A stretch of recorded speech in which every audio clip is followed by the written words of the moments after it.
Damos honra, gloria y gratitud al que está sentado en el trono y al Cordero que está a su diestra en el lugar santo celestial, por habernos convocado, hermanos, en esta iniciativa de estar siguiéndole y adorándole y sirviéndole, con el anhelo de que podamos encontrarnos juntos en el momento de la segunda venida de nuestro Señor, aunque no nos distingamos, aunque no nos conozcamos, poder, hermanos queridos, tenemos una fe y una misma esperanza, el anhelo de estar en pie cuando venga nuestro Señor.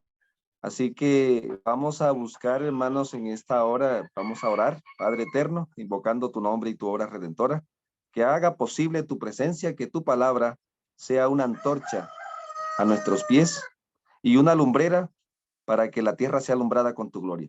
En el nombre de tu eterno Hijo. Amén.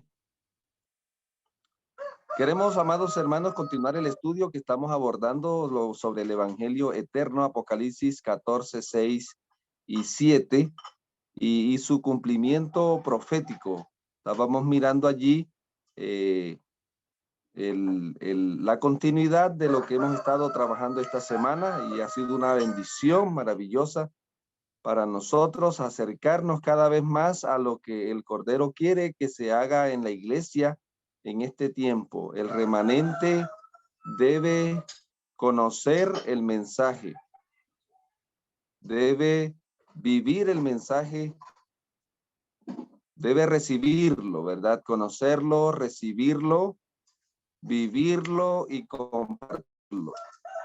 Esas son las 4 tareas que nos ha dejado el Cordero en el fin del tiempo, ¿verdad? Conocer, entenderlo, recibirlo, vivirlo y compartirlo. Es la consigna de lo que hemos estado haciendo en este grupo de Entendidos en los Tiempos. Orando, ayunando, por eso tenemos los turnos de oración, porque creemos que esto es con oración, y también tenemos los turnos de ayunos, porque creemos, hermanos, que esto es con oración y ayuno. Y de paso, hermanos, advertir que el enemigo anda interesado en que no entendamos estas cosas, ¿sí? Vamos a la palabra entonces, Apocalipsis 14, para ver en esta visión que el Señor le da al profeta. La palabra del Señor lo hemos estado diciendo, así que ya no falta sino recalcar algo. Vi volar por en medio del cielo a otro ángel que tenía el evangelio eterno, ¿sí? La pregunta que debemos hacernos, sabiendo ya la línea de revelación, la pregunta que ya sabemos cómo llegó el evangelio al ángel, ¿verdad? Y ya sabemos cómo es que va a llegar el evangelio a toda nación, tribu, lengua y pueblo, según Apocalipsis 1:1, y el verso 10 escribe a lo que ve, ¿cierto? Vamos a encontrar la línea, el ducto por donde va a llegar ese evangelio eterno a todos los moradores de la tierra. Del Padre pasa al Hijo, del Hijo pasa al ángel, del ángel pasa al siervo, y del siervo pasa a la iglesia, y de la iglesia pasa al mundo. Quiero resaltar algo aquí, amados hermanos, porque hoy estamos viendo cómo la iglesia, algunos la están viendo muy viejita. Bueno, sí, viejita, con problemas, con achaques. Recordemos que la iglesia ya tiene más o menos 188 años. Sí, estoy hablando de 1833.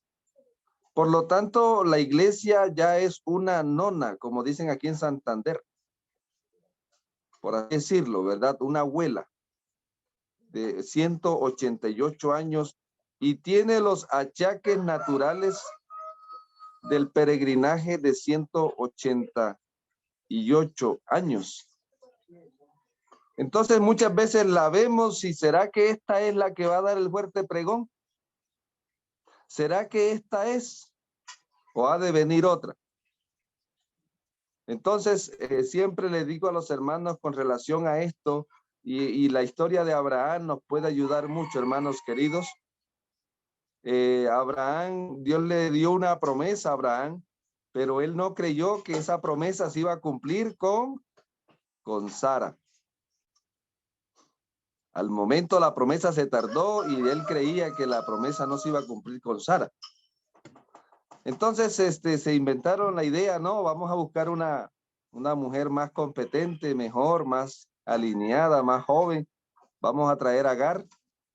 Y entonces con Agar, Abraham tuvo un hijo, pero no era el de la promesa. Y luego el Señor le aparece a Abraham y le dice, mira, Abraham, es con la viejita. Abraham, es con la viejita que tengo planes, no es con esta jovencita. Hermanos, los planes del Señor siguen siendo con la viejita de 188.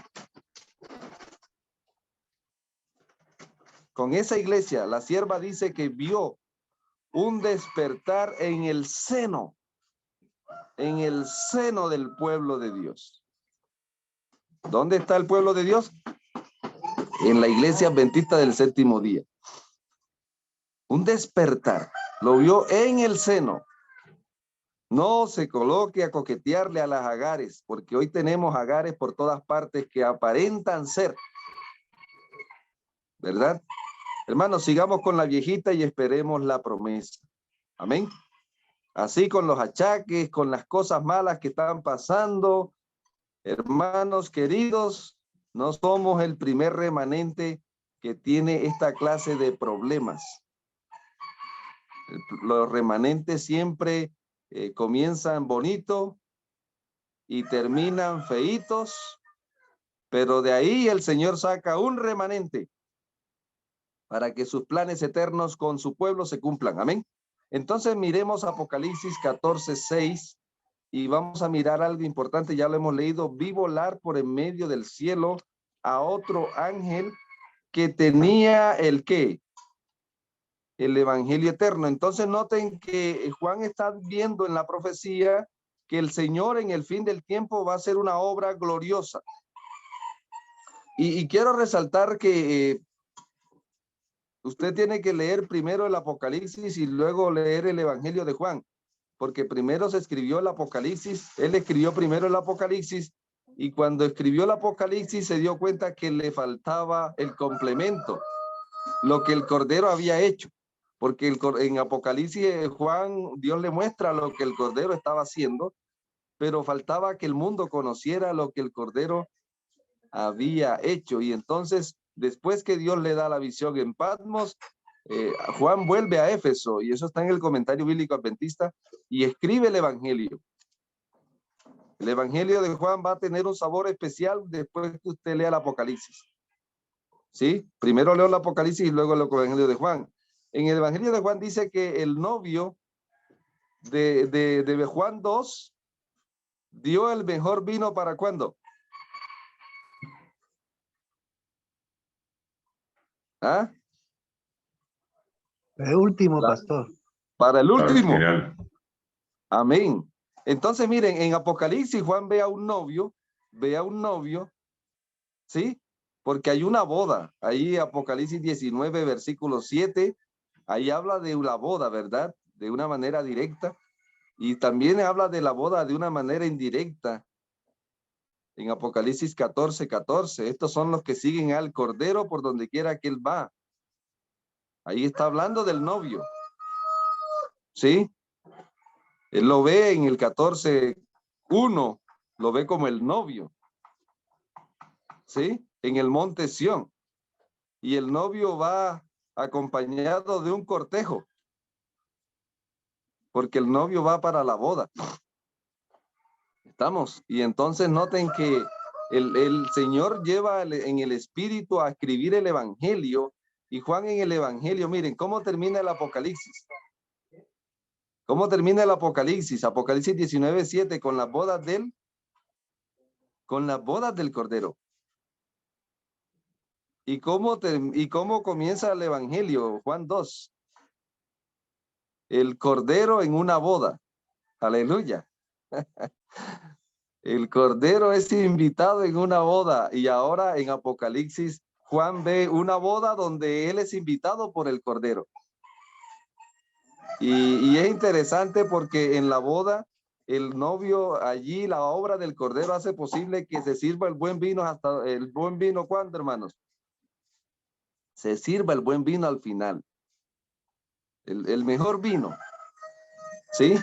Ahora en Apocalipsis vemos el cumplimiento de esa profecía, porque el novio está dando el mejor vino en el fin del tiempo. ¿El evangelio qué? El evangelio eterno. O sea, el evangelio eterno no le fue dado a Juan, le fue anunciado a Juan.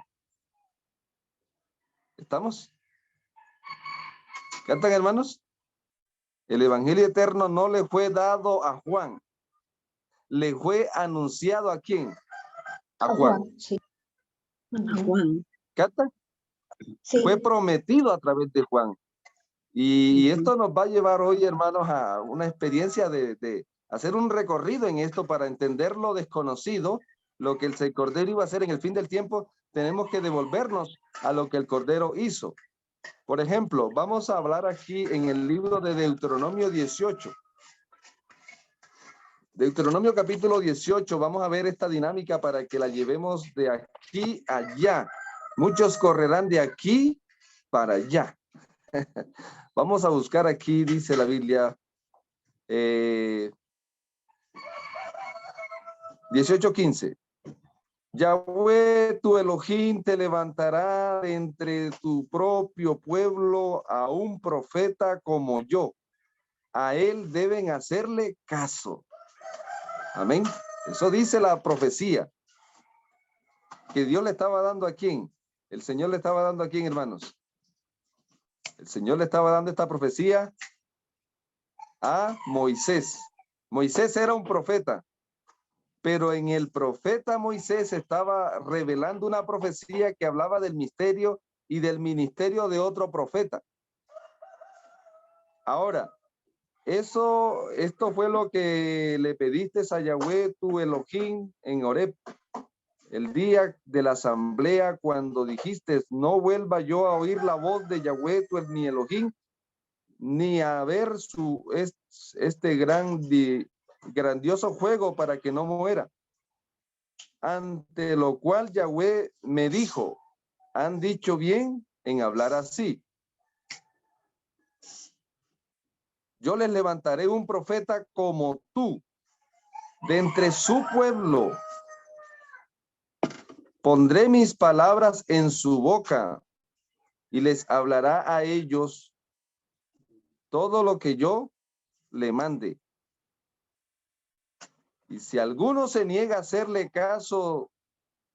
caso de las palabras que él le hable en mi nombre, yo mismo le pediré cuentas. Estamos hablando aquí entonces, puedes seguir leyendo. ¿De qué profeta está hablándole el Señor al profeta y al pueblo de Israel en aquel tiempo? ¿Cuál era el profeta?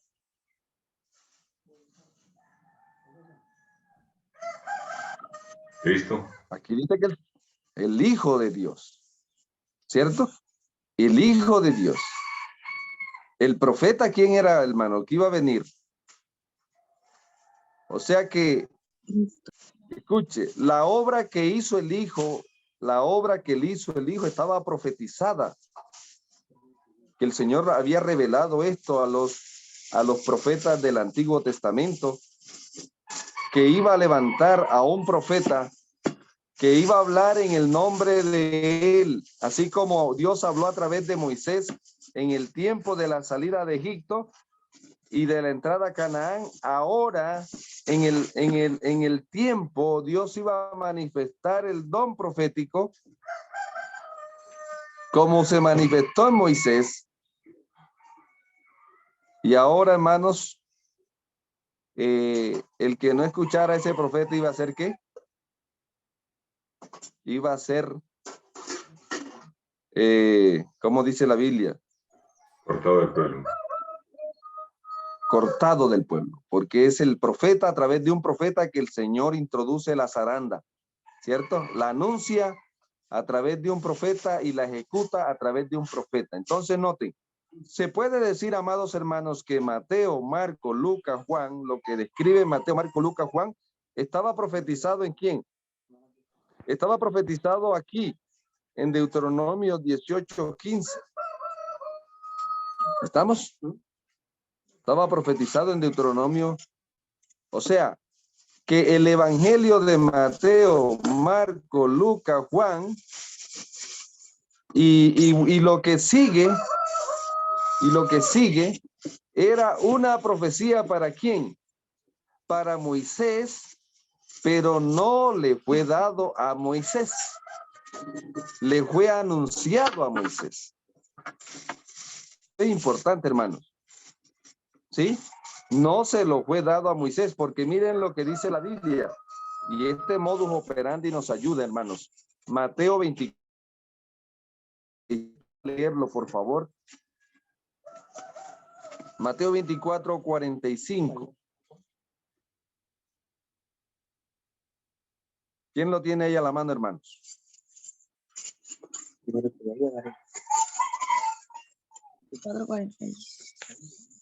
tengo. Sí. ¿Quién es Puede pues leerlo, hermano. ¿Quién es pues el siervo fiel y prudente, al cual puso su señor sobre su casa para que les dé el alimento a tiempo? Amén. Entonces, ¿en quién tiene interés el amo? En la casa.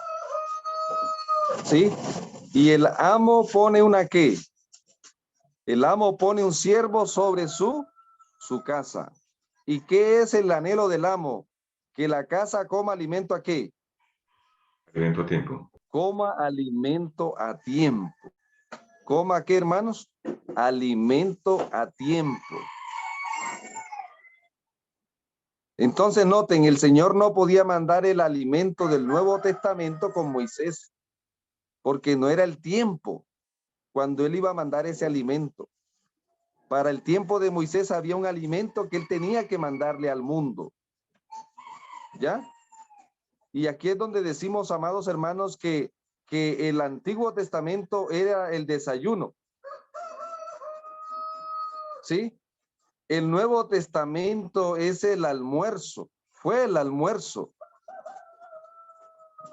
Y el espíritu de la profecía, como lo conocemos hoy, es la cena. Es la cena. Apocalipsis 3:20. Si alguno oye y abre la puerta, entraré a él y desayunaré con él. Entraré a él y almorzaré con él. ¿O cómo dice? Entraré a él y ¿qué? Cenaré con él y él conmigo. Aleluya. ¿A qué nos está invitando el amo en el fin del tiempo? Ahora entonces noten que aquí estamos viendo esto, que el Señor iba a levantar un profeta como Moisés. ¿Cuántos libros escribió Moisés? El ministerio de Moisés, ¿en cuántos libros quedó plasmado, hermanos? El Pentateuco. 5. En 5, ¿verdad? 5, ¿sí? Ahora el profeta que levanta el Señor en el tiempo de la primera venida, nuestro Señor Jesucristo, cuando vino a la tierra, ahí estaba hablando del profeta, como, ¿sí? Usted puede leerlo allí en cómo es, en Hechos 7, para que usted sepa que el Señor es el profeta del que habló. Y el que no le creyó al Señor fue eliminado, ¿sí o no fue eliminado? El que no le creyó al Señor fue eliminado.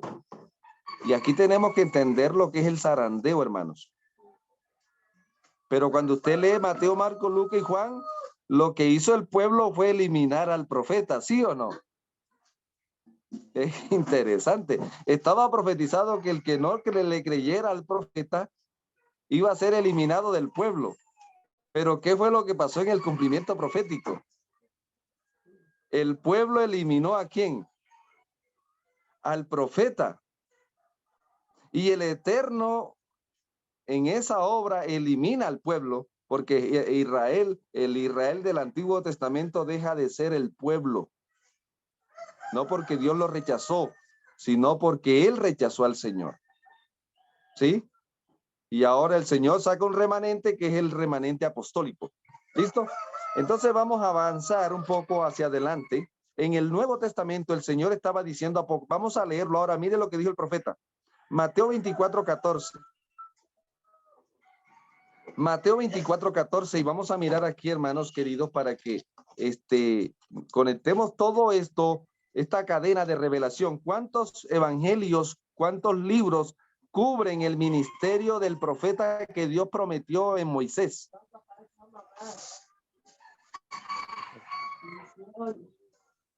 ¿Cuántos? Predicado. Sí. Ajá. Pero antes de eso, Miguelito, hermano Miguelito. Ajá. ¿Y será predicado qué?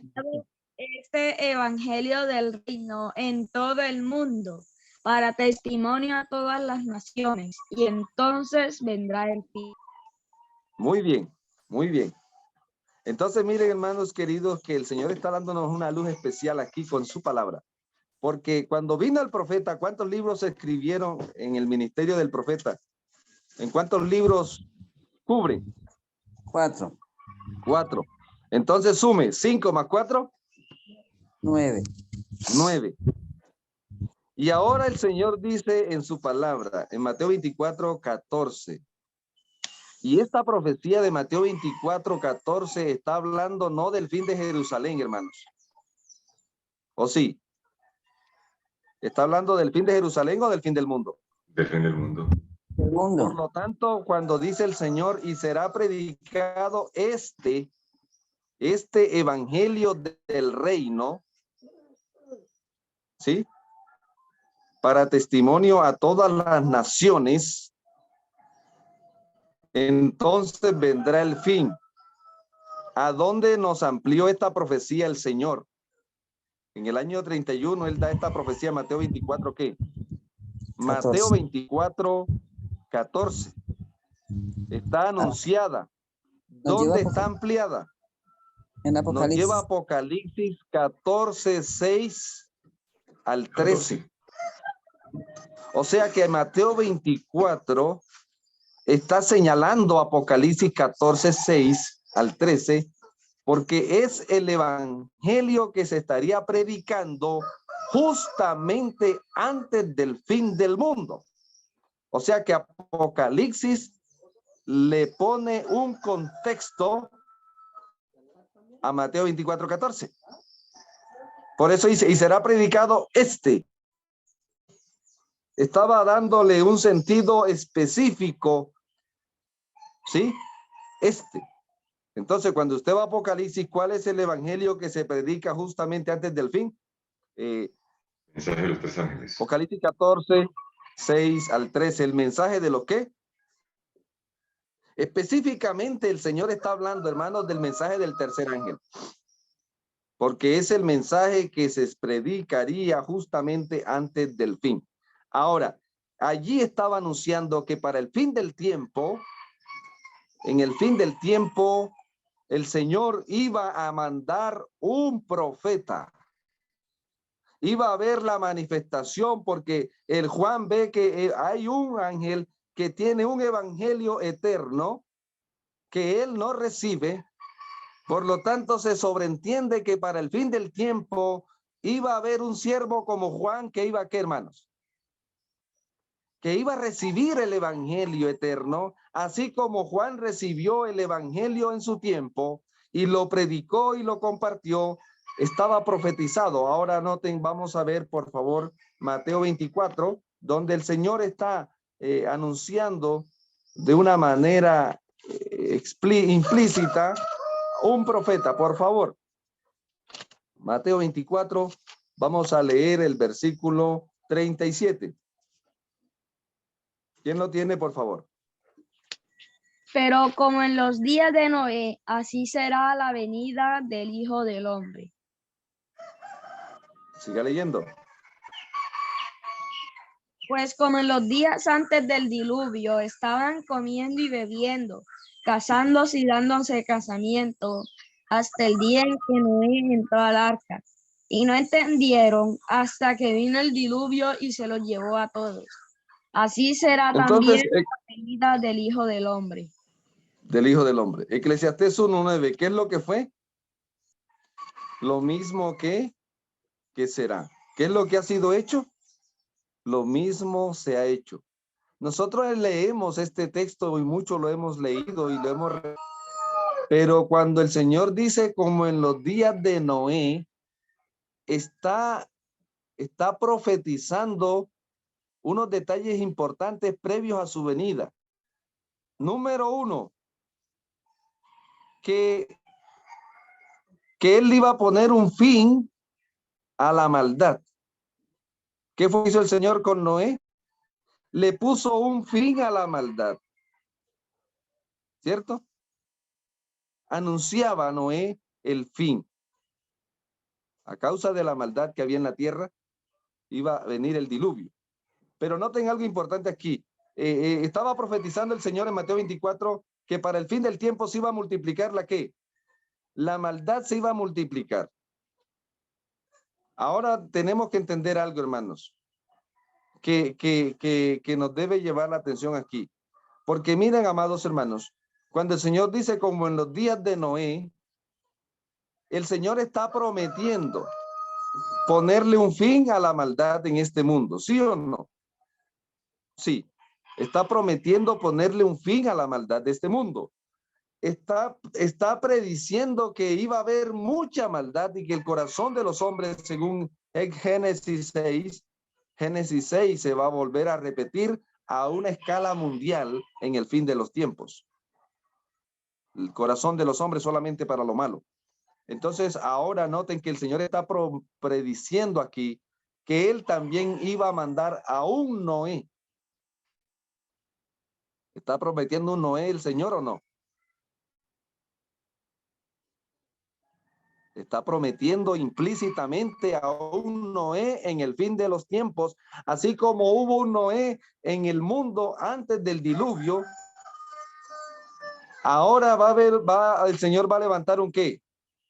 A un Noé en el fin de los tiempos. Tengo entonces, hermano, si yo le pregunto, hermano, ¿estamos cerca del fin? ¿El fin de este mundo está cerca?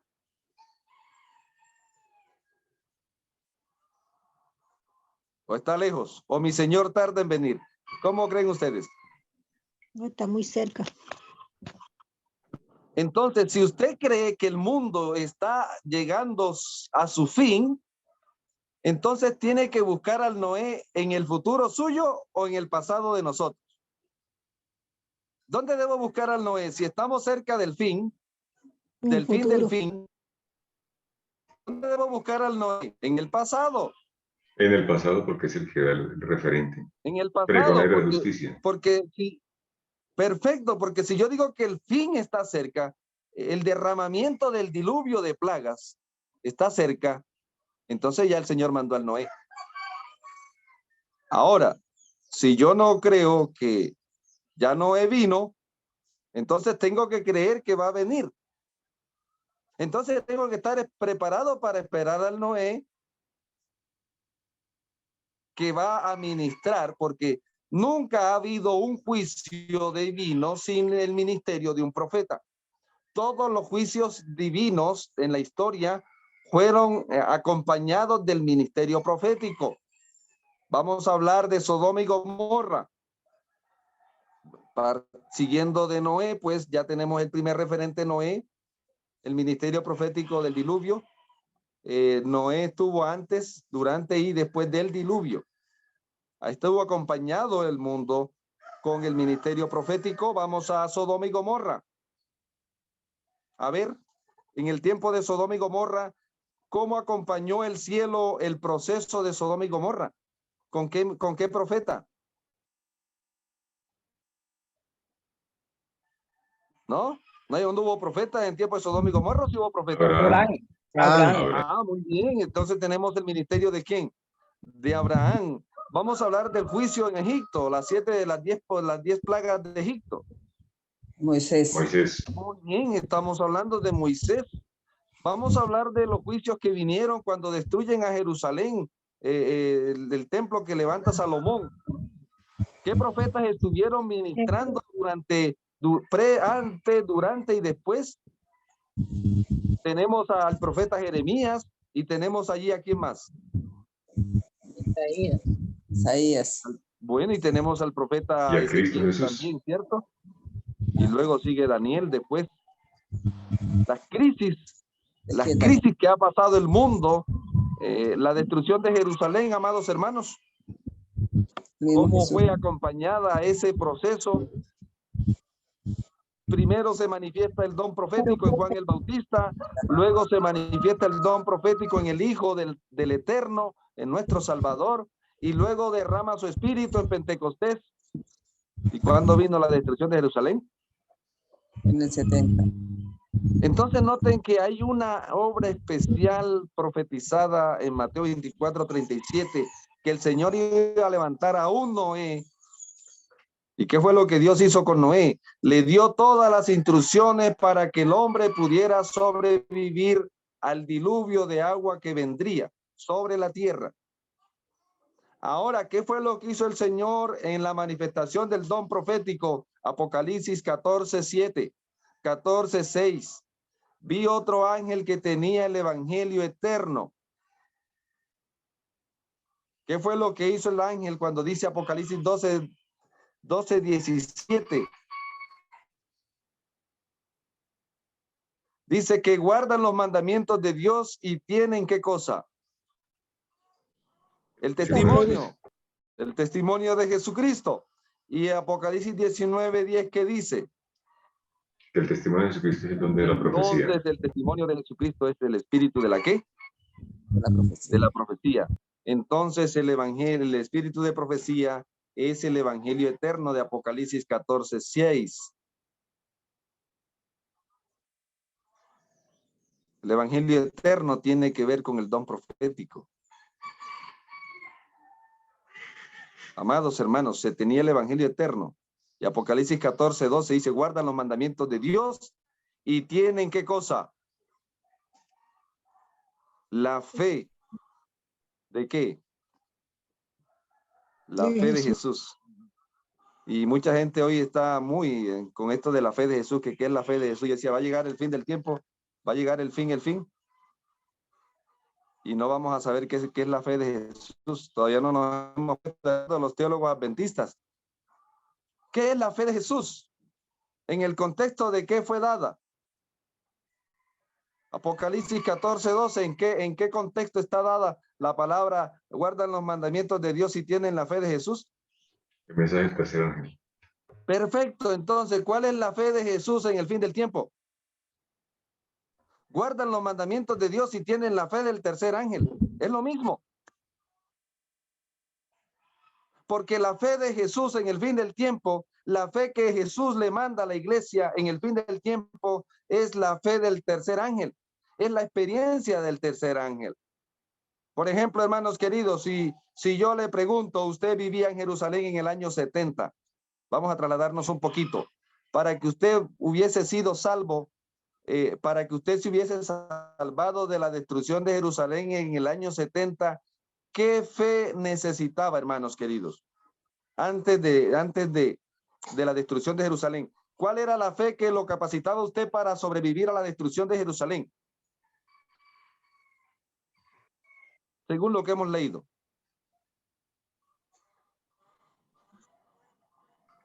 ¿Cuál era la fe que necesitaba usted tener para poder sobrevivir a la destrucción inminente de Jerusalén?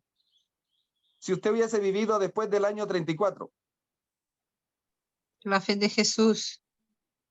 Aceptar a Jesús porque se iba a terminar el tiempo de gracia para el pueblo de Israel. La de los apóstoles. La fe de la iglesia apostólica, hermano. Estamos hablando de que la fe de Jesús la tuvo la fe de Jesús también la tuvo ¿qué? Adán tuvo la fe de Jesús, ¿sí o no? Todo el pueblo remanente desde que el pecado entró ha tenido la fe de Jesús. Lo que pasa es que la fe de Jesús tiene un cumplimiento especial en cada tramo, tiene una manifestación especial en cada tramo, tiene una actualización especial en cada tramo. Entonces, si usted hubiese vivido en Jerusalén en el año 35, 36, en el año 40, en el año 50, en el año 60, si usted quería ser salva o salvo de la destrucción en el año 70, tenía que tener la fe de la Iglesia Apostólica. Porque fue con esa fe con la cual el Señor salvó ¿a qué? Al pueblo. Entonces, para este tiempo, hermanos, nosotros tenemos que tener la fe del tercer ángel. Específicamente, estamos hablando de la fe de Jesús en el fin de la destrucción y del diluvio ¿de qué? De las plagas que vienen, el diluvio de plagas. Ahora, hermanos, ¿a qué profeta le reveló el Señor todo lo concerniente a cómo qué? Primero que todo, yo quisiera de pronto enumerar las amenazas que tenemos en el fin del tiempo. ¿Cuál es la primera amenaza que tenemos los creyentes en el fin del tiempo, hermanos? Bueno, voy a enumerarlas según lo entiendo. La primera amenaza que tenemos en el fin del tiempo es el juicio. El juicio. Corremos el riesgo de ser, ¿qué cosa, hermanos? Corremos el riesgo de ser borrados y sacados. Mateo 22:11, el que no tenía el vestido fue que, ¿sí? Ahora, la amenaza que tenemos de la vida espiritual es que el juicio puede separarnos eternamente del Cordero, si no estamos bien preparados. Ahora, según Apocalipsis, ¿cuál es la segunda amenaza que tiene el Cordero? El ministerio de los tres espíritus inmundos, Apocalipsis 16:13. 3 espíritus inmundos a manera de ¿qué? A manera de rana. Van por todos los reyes de la tierra para ponerlos de parte de ¿quién, hermanos? Para ponerlos de parte de Satanás. Esa obra de esos poderes que se coligan en el fin del tiempo en contra del remanente. ¿Y con qué propósito, hermanos? Con el propósito de quitarle el vestido al remanente. ¿A qué llegó Adán? ¿A qué llegó la serpiente en el Edén, hermanos? La serpiente en el Edén llegó a quitarle el vestido a Adán y a Eva. ¿Y cómo los dejó? Desnudos. Desnudos. Ahora, ¿cuál es la obra de estos 3 poderes que están trabajando en contra de nosotros, hermanos? Quitarnos el vestido. Porque Satanás sabe, como dice, y mire cómo dejó el dragón a la Odisea, hermanos. ¿Ah? ¿Cómo dejó el dragón en el fin del tiempo a la Odisea? ¿Cómo está la Odisea? Pobre, ciega y desnuda. Parece que no aprendemos, ¿no? El diablo sigue siendo astuto y nosotros seguimos siendo ingenuos. Entonces estamos amenazados por el juicio, estamos amenazados por la obra sutil de Satanás en el fin del tiempo. La siguiente amenaza que tenemos, hermanos, es el derramamiento de las ¿qué? El derramamiento de las 7 plagas. Sí, sí. Y la siguiente entonces es la segunda venida del Señor. La segunda venida del Señor. Ahora, miren lo que dice la palabra del Señor. Hay una pregunta en Apocalipsis 14, verso Apocalipsis 6, 17. Hablando de la cercanía del día del Señor, él hace una pregunta aquí, Apocalipsis 6. Porque ha llegado el gran día de su ira, ¿y quién podrá permanecer en qué? En pie. ¿Quién podrá permanecer en pie? Ahora, este texto nos manda automáticamente a Apocalipsis 14:1. No me manda aquí Apocalipsis 7, hermano. De paso, 7 es un paréntesis.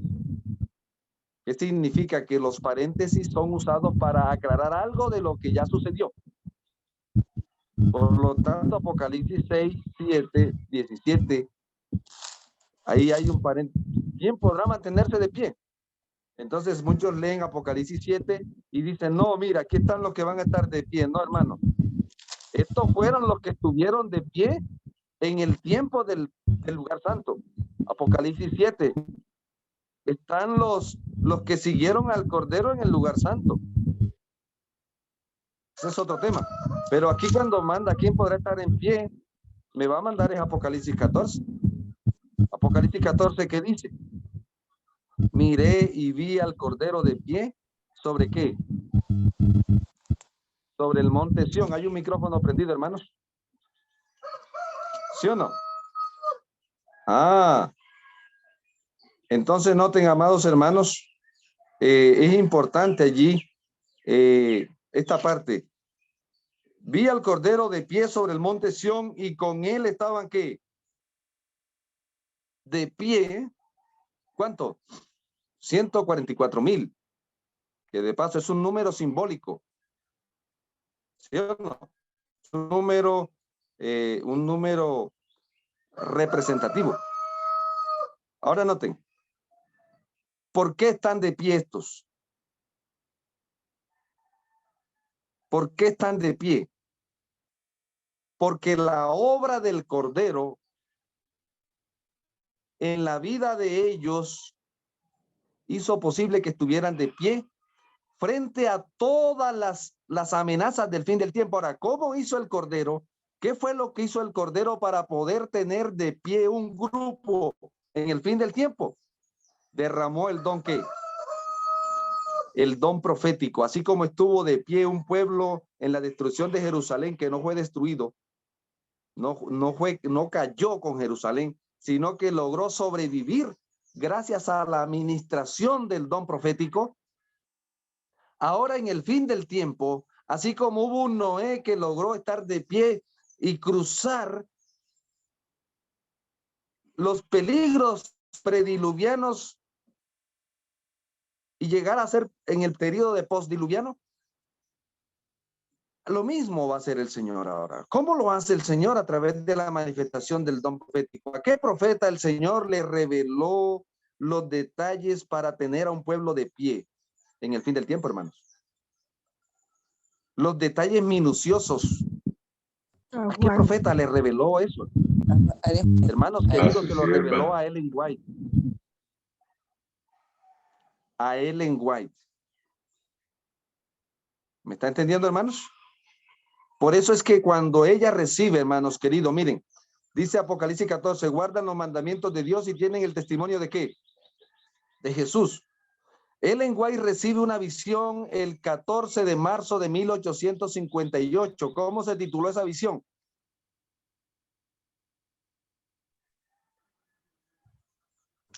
El gran conflicto. La visión del gran conflicto. Y el 16 de marzo de 1858 a Ellen White le da una parálisis, de la cual el Señor la restaura. Pero luego Dios le muestra que fue Satanás que no solamente quería dejarla paralítica, la quería era matar.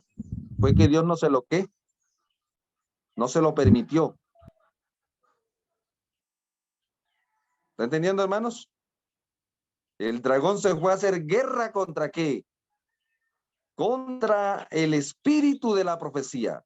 Que el espíritu de la profecía no se manifieste, que no sea creído, que no sea aceptado, que no sea entendido, que no sea vivido y que no sea compartido. Porque el espíritu de profecía es el arma que tiene el Cordero para poder tener de pie a un pueblo en medio de los peligros de los últimos días. La palabra de Dios dice, amados hermanos, en Apocalipsis, en Mateo 24, 12, y por haberse multiplicado la que, hermanos, la maldad, el amor de muchos, ¿qué? Se enfriará. Ahora usted va a entender esto. ¿Y por qué es que se multiplica la maldad? Porque el pueblo de Dios rechaza la luz multiplicada. ¿Cómo dije? ¿Por qué es que se multiplicó la maldad en el mundo? Porque el pueblo de Dios rechazó la luz multiplicada por el Cordero en el fin de los tiempos.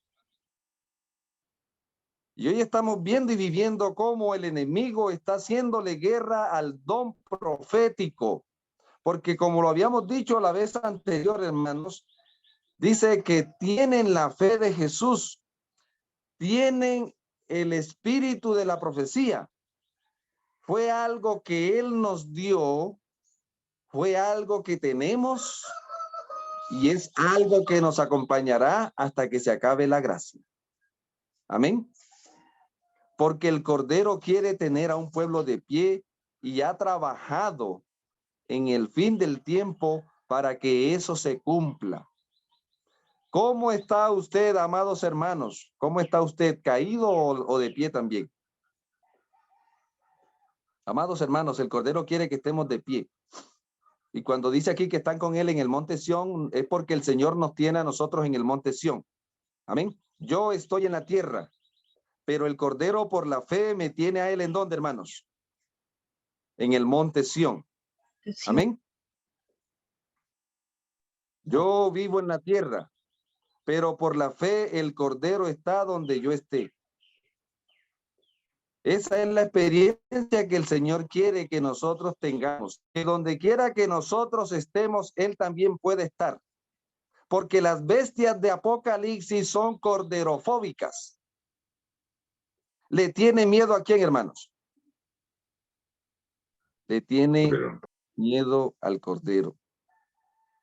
Eso es lo que nosotros tenemos nuestra salvaguardia. Entonces, amados hermanos, haciendo un reconteo, ¿cuántos libros le reveló el Señor a Moisés? 5. ¿Cuántos libros fueron escritos cuando llegó el profeta que Dios prometió a través de Moisés? 4. Van 9. 5 más 4, 9. Y en Apocalipsis encontramos 3 mensajes proféticos. 3 mensajes proféticos. ¿Cuántos suma? 12. 12. La completa obra del Cordero estará dispuesta y actualizada y aplicada para el pueblo del fin del tiempo. Amados hermanos, se nos fue el tiempo aquí. Invitados para continuar este estudio que hemos estado haciendo. Este es el tiempo donde el pueblo remanente debe saber que es remanente por el espíritu de la profecía. Si hay un hermano en la iglesia adventista del séptimo día y no acepta el don profético, el hermano es miembro de la iglesia adventista del séptimo día, pero no es parte del remanente. Porque el remanente guarda los mandamientos de Dios y tiene el espíritu de la profecía. Y de la calle vendrán y de la casa te echarán. Lo que pasó allá con el Señor, que él dijo, el que no escucha al profeta será eliminado del pueblo, ¿cierto? ¿Y qué pasó finalmente? El pueblo echó al profeta, al Hijo de Dios, y finalmente fue destruido. Y lo que está haciendo el diablo hoy con la iglesia es lo que hizo con Jerusalén.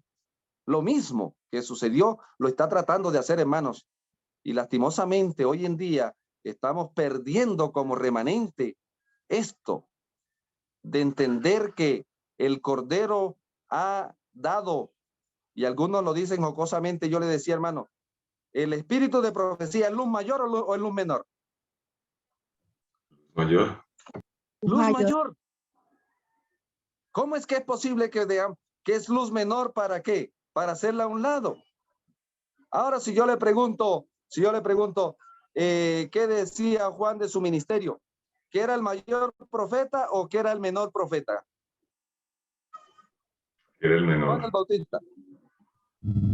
¿Cómo se consideraba él como siervo? Una caña sacudida por el viento. Que no era digno de desatar y que era el menor. Pero ¿qué dijo el Señor de él? No hay un profeta más grande que Juan. Exactamente, de los del Antiguo Testamento. No estaba hablando de los profetas siguientes, sino de los del Antiguo Testamento. Por eso dice la ley y los profetas eran ¿hasta qué? eran hasta Juan. La ley y los profetas eran hasta Juan. Las leyes y las profecías eran hasta Juan. Porque con Juan comienzan las realidades ¿qué? Las realidades proféticas. Juan no anunció al Mesías. Juan señaló al Mesías. He aquí el Cordero de Dios que quita ¿qué? Con Juan comienzan las realidades del ministerio del Mesías encarnado, que fue anunciado por 4000 años a través de los profetas. ¿Estamos? Ahora noten que el Señor le muestra al profeta Juan en Patmos cosas más grandes que las que anunció Juan el Bautista. Le mostró el ministerio del santuario celestial en el lugar santo y profetizó acerca de lo que Dios iba a ver en el futuro. Pero a él en Guay, mañana lo vamos a ver con detalle, hermanos. Dios le muestra el ministerio de él en el lugar santísimo. Lo que iba a hacer él por nosotros en el lugar santísimo y lo que estaba haciendo Satanás en contra de nosotros en el tiempo del fin del tiempo. Oremos, eterno Padre, gloria te damos por regalarnos esta mañana este estudio. Señor, aquí estamos por la fe invocando tu nombre y la obra que realizas en el lugar santísimo del templo celestial. Te rogamos, eterno Padre, en esta hora, que nos ayudes a entender estas maravillas, que nos ayudes a recibirlas, que nos ayudes con el poder de tu espíritu para vivirlas y nos llenes de tu poder, Señor, para poder compartirlas, para que la tierra sea alumbrada con tu gloria y tu pueblo, y tú puedas tener un pueblo de pie en los peligros del fin del tiempo. Gloria, honra sea tu nombre y al Hijo que está a tu diestra, mediante la obra de tu Espíritu y los ángeles. Amén. Amén.